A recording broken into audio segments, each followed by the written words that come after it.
পতিত স্বৈরাচার ফ্যাসিস্ট আওয়ামী লীগ গত ২৪শে জুলাইয়ে যেভাবে নিরস্ত্র মানুষের উপরে আক্রমণ চালিয়ে গণহত্যা চালিয়েছে, তার আরেকটি মহড়া আমরা গতকাল গোপালগঞ্জ লক্ষ্য করেছি।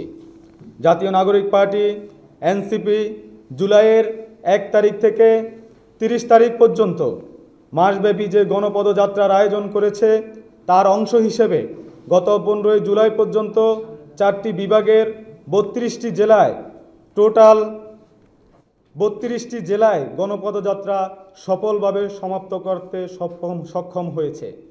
কিন্তু তার ধারাবাহিকতার অংশ হিসাবে গতকাল যখন গোপালগঞ্জে পদযাত্রায় অংশ নিয়েছে এবং পদযাত্রা সম্পন্ন করে যখন তারা বেরিয়ে আসবে, তখন ১৬ই জুলাই পদযাত্রা করার উদ্দেশ্যে তাদের গাড়ি বহরে যখন প্রবেশ করে, তখন তাদের উপরে অতর্কিতভাবে হামলা চালায়।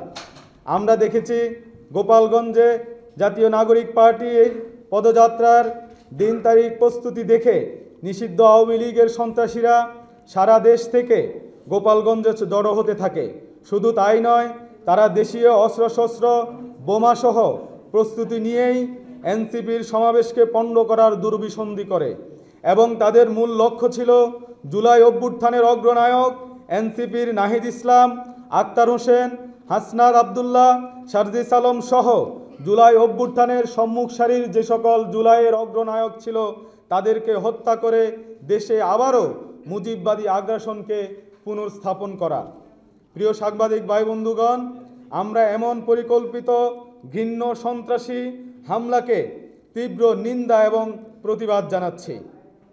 আমরা গভীর ক্ষোভের সাথে লক্ষ্য করছি যে এই সন্ত্রাসী হামলাকে ঘিরে অন্তর্বর্তী সরকারের চরম উদাসীনতা এবং দায়িত্ব অবহেলা লক্ষ্য করছি, যা স্বরাষ্ট্র উপদেষ্টার বক্তব্যে খুব স্পষ্টভাবে ফুটে উঠেছে।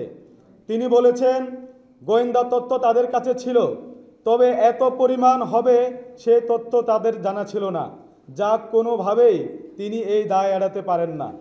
আমরা স্বরাষ্ট্র উপদেষ্টা এবং সংশ্লিষ্ট দপ্তরগুলোর এমন উদাসীন ও দায়িত্বহীন আচরণ ভবিষ্যতে জুলাই যোদ্ধাদের নিরাপত্তাকে আরও বেশি বিপন্ন করবে বলে ধারণা করছি।